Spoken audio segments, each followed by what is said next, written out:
In this episode, we take something that sounds dry on the surface, security program documentation, and make it feel practical, clear, and surprisingly powerful for passing SecurityX and for thinking like someone who can run security with intention. Beginners often hear words like policy and procedure and imagine a binder nobody reads.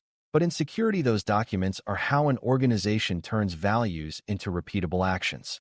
Documentation is the bridge between what leaders want and what people actually do on Monday morning when something breaks, when someone needs access, or when data needs to be handled safely. The exam tends to test this area because it reflects maturity. Strong security is not just having tools. It is having shared rules and consistent decisions that don't depend on one person's memory.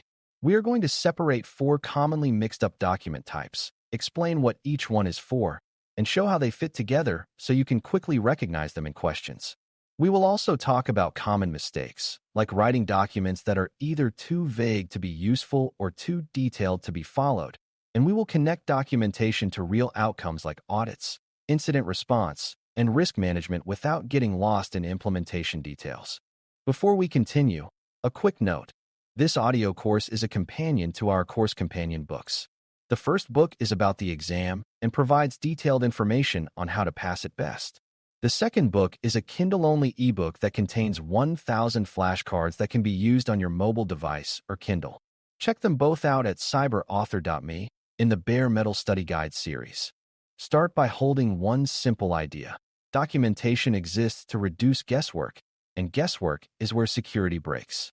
When people don't know what the organization expects, they will do what feels convenient, what they did at their last job, or what seems fastest, and those choices often create risk. A mature security program doesn't rely on hoping everyone makes the same good decision. It creates a shared map. That map has layers, and the layers matter because different readers need different levels of detail. Executives need high-level direction, managers need boundaries and accountability, and staff need step-by-step instructions for common situations. The exam will often give you a scenario and ask which document is missing or which document should be updated, and your advantage comes from understanding the purpose of each layer. If you know what belongs where, you can avoid distractors that sound official but don't match the job. Think of documentation like building codes for a city.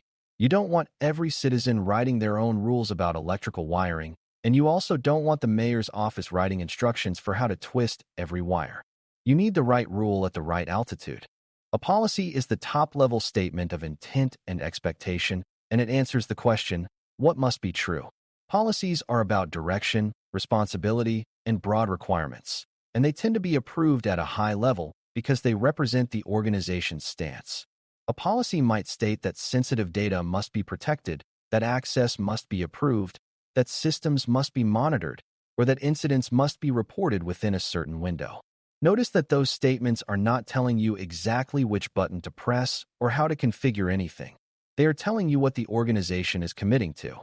Policies are meant to be stable because constant changes to policy create confusion and undermine trust. On an exam, if you see a question about setting organizational expectations, defining what is allowed, or establishing a mandate, policy is often the correct answer. Another clue is audience. Policies are written for broad consumption, including non-technical readers, because everyone is expected to understand the rules even if not everyone performs the tasks. If a document feels like it is trying to tell every employee what they must do or must not do, it is probably policy. A standard sits under policy and answers the question, how do we meet the policy in a consistent way? Standards are more specific, and they usually include measurable requirements that can be verified. If a policy says accounts must be protected, a standard might define password requirements, multi-factor requirements, account lockout behavior, or encryption requirements for certain types of data. The key idea is consistency. Standards reduce variation across teams and systems so the organization can manage security at scale. Standards also help with auditing and evidence, because you can show that the organization has defined what good looks like, not just expressed a wish. On exam questions, standards often appear when the scenario needs something testable, like minimum configurations, required settings, or approved methods. Another clue is enforcement. A standard is not a suggestion. It is a required way of doing things, and exceptions usually require formal approval. If you see language like must follow, required, minimum, or baseline, that is standard territory, even if the question does not use the word standard directly. Procedures are where the rubber meets the road, because a procedure answers the question, exactly how do we do the task? Procedures are step-by-step instructions that a person can follow to produce a consistent result. The audience is narrower than a policy, because not everyone needs to know how to perform a log review, how to onboard a new user, or how to escalate an incident, but the people responsible for those actions need clarity. Procedures reduce errors under stress, which is why they are critical during incidents, outages, and other high-pressure events. On an exam, if you see a scenario where someone is unsure what steps to take, or a scenario that involves repeatable operational tasks, procedure is often the right answer. A common mistake beginners make is to confuse procedures with standards because both can be detailed. The difference is that standards define what the outcome must look like, while procedures describe the actions to get there. A standard might say logs must be retained for a certain period, but a procedure would tell you how to handle log storage, how to verify retention, and how to respond if retention fails. Guidelines are the most flexible of the four, and they answer the question, what is recommended? Guidelines are not mandatory, which does not make them pointless. It makes them useful in situations where you want to encourage good behavior without creating rigid rules that don't fit every case. Guidelines often provide best practices, examples, and decision support. For instance, a guideline might recommend safe ways to handle email attachments, ways to classify information, or tips for secure remote work. The reason guidelines matter in a security program is that not everything can be a hard rule, especially in environments where tasks vary and innovation is needed. On exam questions, guidelines often appear as the right answer when the scenario calls for advice, training material, or suggested practices rather than enforceable mandates. Another clue is language like should consider, recommended, or suggested. Guidelines are also a good way to reduce risk without creating a compliance burden, which is a subtle but important idea. If you try to turn every preference into a standard, you can create a program that is technically strict but practically ignored. Now that we have the four types, it helps to see how they connect, because the exam often tests the relationship rather than the definitions. Imagine an organization wants to protect customer data. The policy says customer data must be protected and only accessed by authorized people. The standard defines what authorized means in measurable terms, like access approval requirements and required authentication protections. The procedure tells the help desk or system owner exactly how to grant access, review access, and remove access when it is no longer needed. The guideline offers good habits, like how to avoid emailing sensitive files or how to store documents safely. This layered approach prevents gaps. If you have a policy without standards, everyone interprets it differently, and you cannot prove compliance. If you have standards without procedures, people may want to comply but do it inconsistently. If you have procedures without policy direction, you might have detailed steps that don't align with leadership priorities or risk appetite. If you have guidelines only, you have good intentions but no enforceable program. The strength is in the stack, not any single document. A big reason documentation shows up in SecurityX is that security programs live in the real world where people change roles, teams grow, and systems evolve. Documentation is how you keep security decisions consistent across time, not just across people. When a new employee joins, policies and guidelines help them understand expectations quickly. When a system is deployed, standards prevent security from being reinvented from scratch each time. When an incident occurs, procedures keep responders from improvising under stress and missing important steps. This is also where documentation ties to accountability. If a policy assigns responsibility to certain roles, it becomes possible to measure whether the program is being executed. Without that clarity, failures turn into blame games rather than improvements.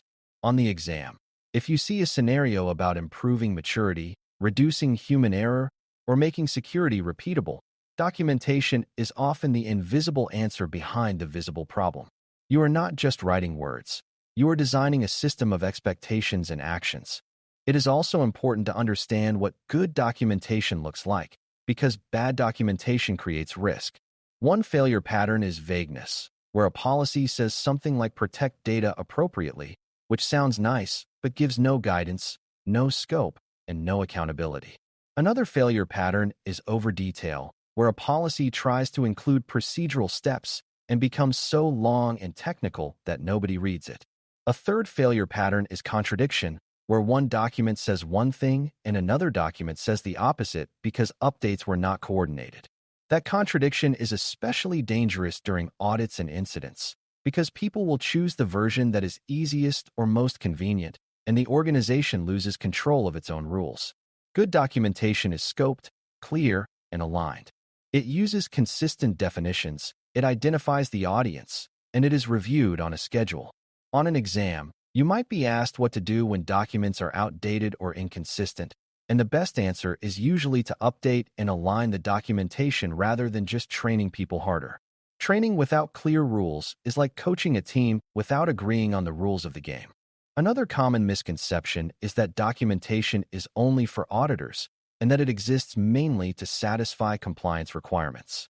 Audits do care about documentation, but the deeper reason is operational resilience.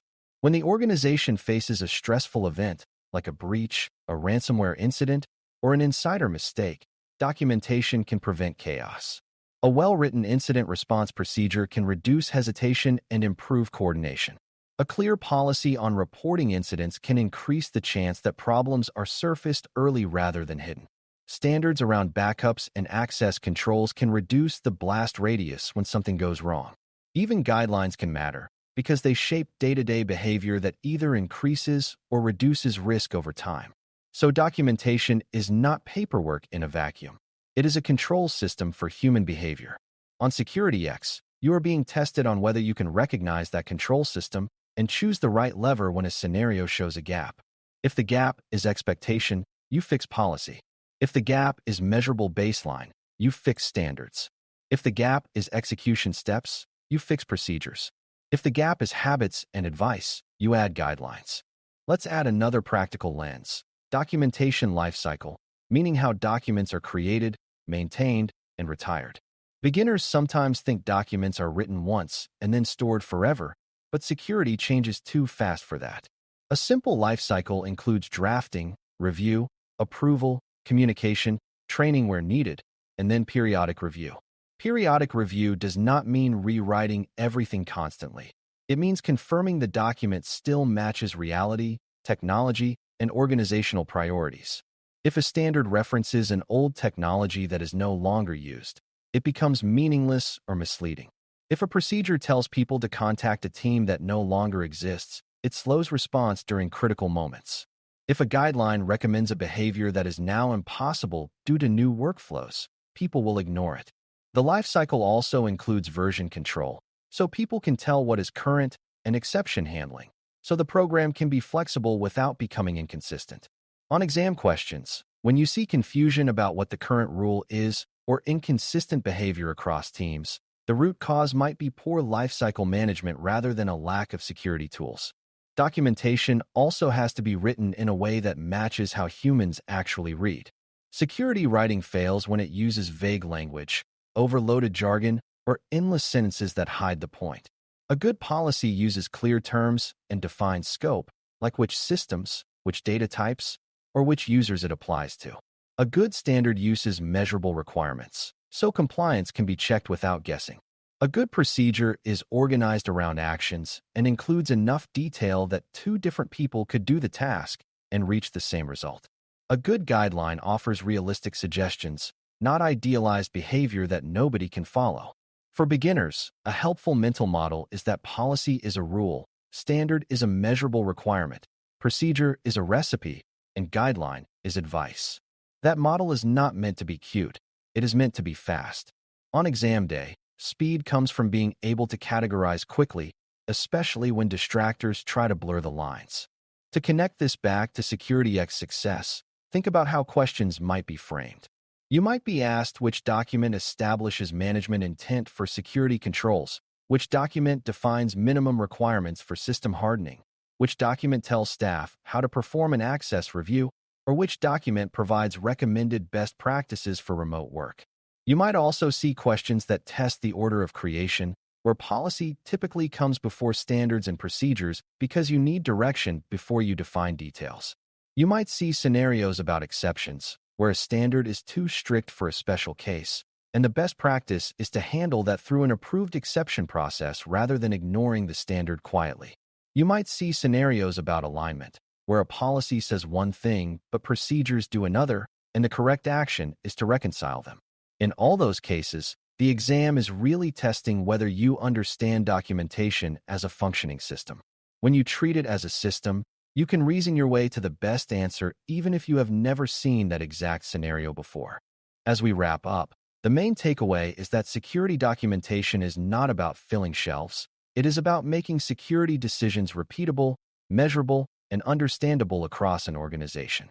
Policies set the direction and expectations. Standards define consistent and testable requirements. Procedures translate requirements into reliable actions, and guidelines encourage good choices when rigid rules would be unrealistic.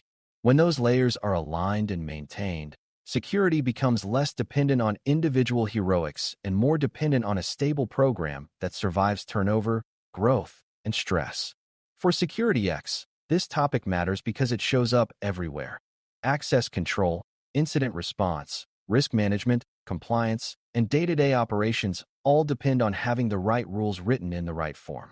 If you can quickly recognize what kind of document a scenario needs, you will avoid common distractors and make confident choices under time pressure.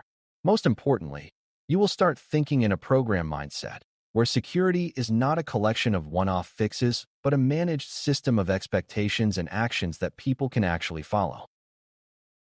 Thanks for listening. For more audio courses, daily newsletters, and more, please visit baremetalcyber.com.